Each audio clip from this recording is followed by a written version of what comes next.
Саламатсыздарбы? Акыркы учурда Манас эпосу коомчулукта кызуу талкууда. Пикирлер ар кандай айтылышы мүмкүн. А биз эпостун өзүн, ар бир салмактуу эмгектердин баарын тытып окуп, тарыхта жана адабиятта таамай айтылган ойлорду тизмектеп, илим жактаган филология илимдеринин доктору, профессор Бактыгүл Темирова тууралуу сөз кылабыз. Ошол окумуштуу дегенде эң оолу өзүң алган, тандап алган багытты өтө терең түшүнүшүң керек. Мындай жасалма окумуштуу болбош керек.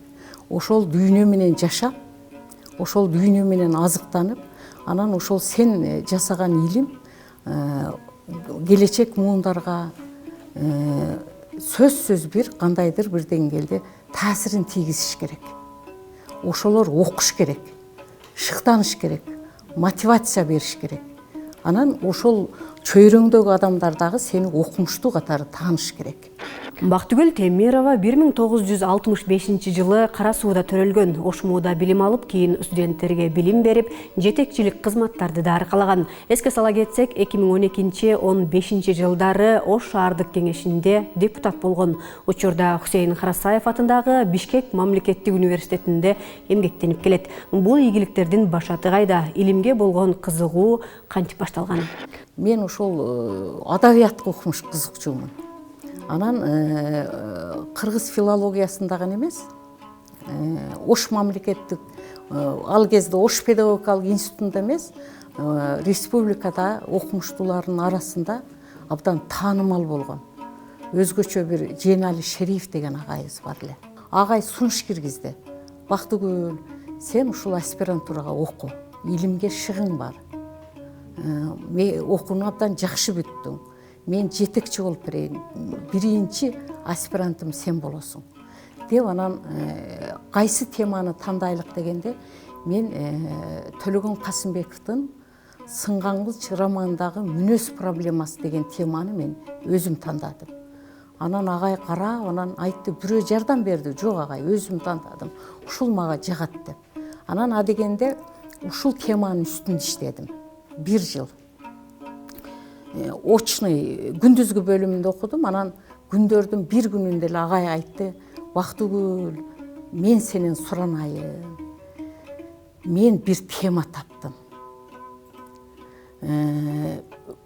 Муну Төгөлбай Сыдыкбеков деген бул патриарх жазуучу. Кыргыз профессионал адабиятынын көч башында турат. Бул чоң жазуучу. Ушунун Көк асаба деген романы жарыкка чыкты 1991 жылы. Анан бул романдын тагдыры абдан оор болду. Өзү 1972 жылы ушул Сынган кылыч Төлөгөн Касымбековдун, Төгөлбай Сыдыкбековдун Көк асаба жазуучулар кеңешинде абдан талаш тартыш туудурулуп, анан Сынган кылыч жарыкка чыгып калган үчүн биринчи китеп. Анын алдагы азабын тартты. Тарыхый роман катары өзгөчө автор. Анан Төгөлбай Сыдыкбековдун милитаристтик чыгарма деп Көк асабага тыюу салынып, 18 жылдан соң мына 91 жылы жарык көрдү. Мен ушуну окудум. Илимде бир эң биринчи көч баштап берген дагы бул. Ар бир адам тагдырына келе бербейт. Сен ушул чыгарманы жаз деди. Анан чынын айтсам, ушул уктабай окудум. Ушу агай берди китепти мага. Жаңыдан боёо кургай эле экен. Көк асаба романы ошол күндөн ушул күнгө чейин жазуучулар арасында талаш тартыш жаратып, тарыхый чыгарма деп тааныла элек. Темирова илимий ишинде көркөм чыгарманы документалдык материалдар менен салыштырып олтуруп, чыгармада реалдуу тарыхый өзөк бар экендигин далилдеген. Көк асабаны автор өзү айткандай, эң биринчи тарыхый материалдарга дейт, анан Манас эпосунун нугунда. Ошол Орхон Энсей жазма эстеликтерин уламыш санжыраларга негиздеп жаздым дейт да. Көк асабада мисалы Манаска эмне үчүн негиздеп жазып атат? Анткени жанагы Орхон Энсей жазма эстеликтериндеги көптөгөн окуялар, ар түрдүү мотивдер, батырлардын өмүр баянын сүрөттөөдө, элдин тарыхын сүрөттөөдө, турмуш тиричилигин сүрөттөөдө Удум Манас эпосуна үндөшүп турат да. Кадимкидей үндөшүп турат. Анан ошол материалдарды карадым. Демек, жазуучу тарыхый чындыкка негиздедиби? Же жөн эле мындай фантастикасы менен жаздыбы? Белгилей кетсек, каарманыбыз баштапкы кыялынан алыстай албай, Көк асаба менен бирге Сынган кылыч романын дагы талдап чыгып, китеп чыгарган.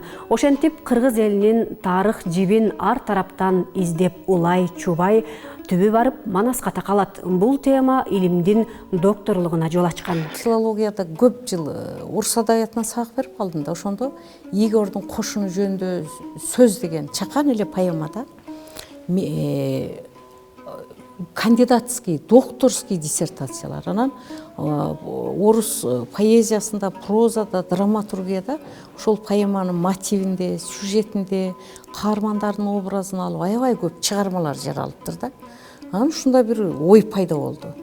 Мына бизде Манас эпосу бул чын эле дүйнө элдеринде жок, сейрек кездеше турган, бүтүндөй кыргыздын бир тарыхындагы, басып өткөн жолундагы, керек болсо баардык илимдердин жыйындысы, бул энциклопедиясы бир мезгилде Чокон Валиханов айткандай Манас. Анан ушул Манас эпосу кыргыз адабиятынын жаралышына, калыптанышына, өнүгүшүнө түздөн түз таасирин тийгизген. Биздин деги эле дүйнөлүк адабиятты алып көрсөң деле сөзсүз фольклор таасирин тийгизет.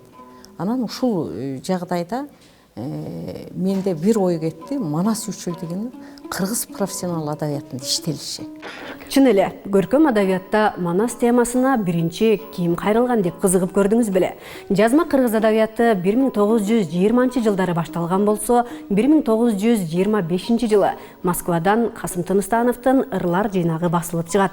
Бул кыргыз тилиндеги биринчи китеп. Мына 30-жылдарда Советтер Союзунун өзгөчө адабиятта, көркөм адабият чыгармачылыкта идеология аябай күчтүү болгон. Бул Манаска окшогондор жабык болгон бул тема. Батырынып кирише алган эмес. Анан экинчиден ошо жазуучулардын, сүрөткерлердин, алардын чыгармачылык даремети дагы, чеберчилиги да жеткен эмес да.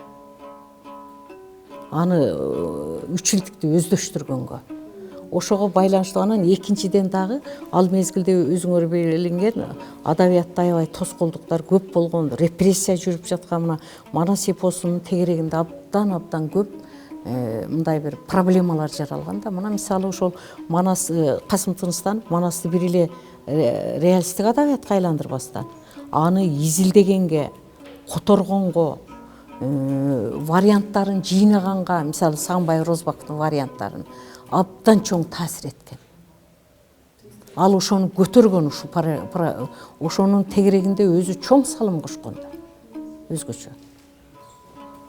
Манас эпосу жөнүндө ошо илимий макалаларды, өзгөчө жанагы симпозиумдарда сүйлөп, Манас эпосун абдан бир мындай кылып туу кылып көтөргөн, Манасты эрте түшүнгөн дал ушул Касым Тыныстанов болгон.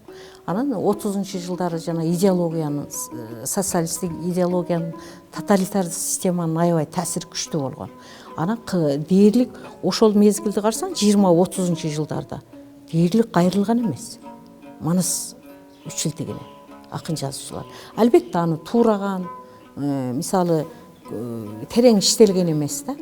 Анан 40-чы Улуу Ата Мекендик согуш башталганда, ошо Сталиндин атайын буйругу менен ар бир жанагы 15 союздук республикаларда элдин духун көтөрө турган, рухун ойното турган, өзгөчө жанагы согуштагы, майдандагы жоокерлерге дем күч бере турган ошондой патриоттук чыгармаларды жарыкка чыгарууга, ошолорду пайдаланууга мындай уруксат берилген. Дайын токтом чыккан. Ошондо анан Манастын балалык чагы, Чоң Казат окуясы, Көкөтайдын ашы сыяктуу жана Манас эпосундагы өзөктүү окуялар чакан болуп китепче болуп чыккан да. Анан орусчага которулган.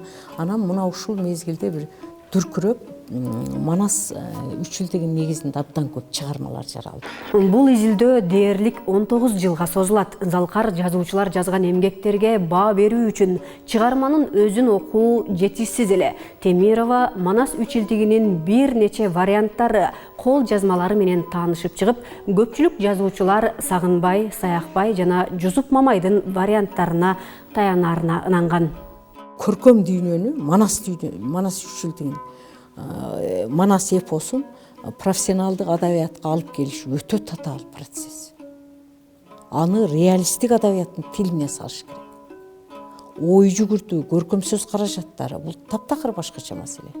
Анан ушундай татаал процессте Ашым Жакыпбеков абдан мыкты иштеди. Өзгөчө мына бул согуштук эпизод чоң каза таябай мыкты иштелди. Анан кыргыз профессионал поэзиясында Манас үчүлдүгүн эң мыкты иштеген, абдан үлгү тута турган. Деги эле профессионал фольклор менен жанагы көркөм адабият, профессионал адабияттын ушунун экөөнүн ортосун баягындай ширелиштирип, экөөнү бириктирип, мыкты чыгармаларды жазган кыргыз эл баатыры, белгилүү акын, залкар акын Сүйүнбай Эралиев болду. Драматургияда Жали Садыков аябай жакшы иштеди. Үчүлдүк мына бүгүн деле жанагы Манастын Улуу Семетей театрдын сахнасынан кала элек да. Абдан мыкты, мындай классикалык драма десек болот да.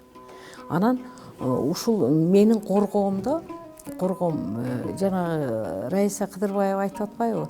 Сиз бир поэзиясын драмасы же драма менен проза менен поэзияны алсаңыз деле бул абдан чоң тема дейт да. Өтө масштабдуу. Ошол чыгармалардын бардыгын окуп, салыштырып, анализдеп, талдап чыгуунун өзү мындай татаал процесс да. Анан менин ошо улардын 3 бөлүмдөн туруп, биринчи кыргыз поэзиясында кандай иштелди, прозасында кандай иштелди, драмада кандай иштелди. Ушулардын бардыгын илимий анализ менен мындай далилдеп чыктым да. Анализдеп, талдап чыктым. Анан албетте бул жерде жазганда бардык эле акын жазуучулар мындай бийик деңгээлде жаза албады. Анткени аны жазыш үчүн Манас үчүлдүгүн өтө терең түшүнүш керек. Сөз башында илимдин доктору өз тармагын ар тараптуу мыкты билиши керек деп өйдө. Ошого дагы бир далил, ал докторлук ишин 2 шифрда кыргыз адабияты жана фольклористика боюнча жактаган. Учурда 10го жакын аспирантка илимий жетекчи, бир нече китептери окуу программасына киргизилген. Манас бул чын эле океан да. Мына Манасты бир гана адабий жагынан гана эмес. Манаста топонимика бар. Жер суу аттары. Манастын географиясы жатат, медицинасы, түгүл айтайлык мына улуттук баалуулуктары. Же болбосомду ошол эле эмес Манастын тили. Манастын азыр Манас тарыхый жактан дагы изилдениш керек. Анткени ушул чоң проблема да. Анткени өзүңөргө белгилүү, мисалы Манаста азыр Манас баатырды тарыхта жашаган тарыхый личность катары дагы мындай көз караштар бар. Мисалы Мухтар Абыезов ушул Манас бул тарыхта болгон адам, мүмкүн бул моде хан болушу мүмкүн деген. Бул тарых азыр Манас мындай үстүнөн изилденип атат да, изилденип атат. Ушу энциклопедияда бекер айткан жок. Манасты ушунчалык арт тараптан изилдөө болот. Бул бир эле адабиятчылар, филологдор үчүн эмес. Түгүл Манастагы жанагы айталык дипломатия өзүнчө эле чоң мааниге. Курал жарактары, согуштук курал жарактары. Же болбосомду ошондо мына айталык мына адам концепциясын изилдөөдө көп аябай. Бул ар тараптан изилдениш керек. Улам мезгил өткөн сайын мен ошо келечекке ишенем. Манасты изилдеген абдан бир көп тараптуу изилдеген көп тилди изилдеген, бир эле мезгилде орусча, кыргызча, башка дүйнөлүк тилдерди изилдеген мындай полиглот окумуштуулар чыгат. Манастын али чектүү ой элек. Бирок Манас кадимки Манастан илими жаралып, калыптанып, мындай бир өнүгүп өсүп баратында, анан албетте баягы заманга, доорго байланыштуу дагы өтө көп аспектти изилдөө келечектеги чоң мындай бир маселе да. Ооба, мурдагы чыгарылышыбызда Манасты реалдуу тарыхтан издөө чекилик деген пикирди укканбыз. А бүгүн изилдениши керек деген ойдобуз. Балким көрүүчүлөрдүн арасында бул теманы талдап берер чоң окумуштуулар олтургандыр. Биз сизге ийгилик каалайбыз. Кантсе да Манас эпосу кыргыз элинин улуттук өзөгө баалуу мурасы. Балким жакшылап изилденсе, адамдыкка жол көрсөтөр чырагы чыгар. Кечиңиздер көңүлдүү улансын. Кийинки берүүлөрдөн көрүшкөнчө саламатта туруңуздар.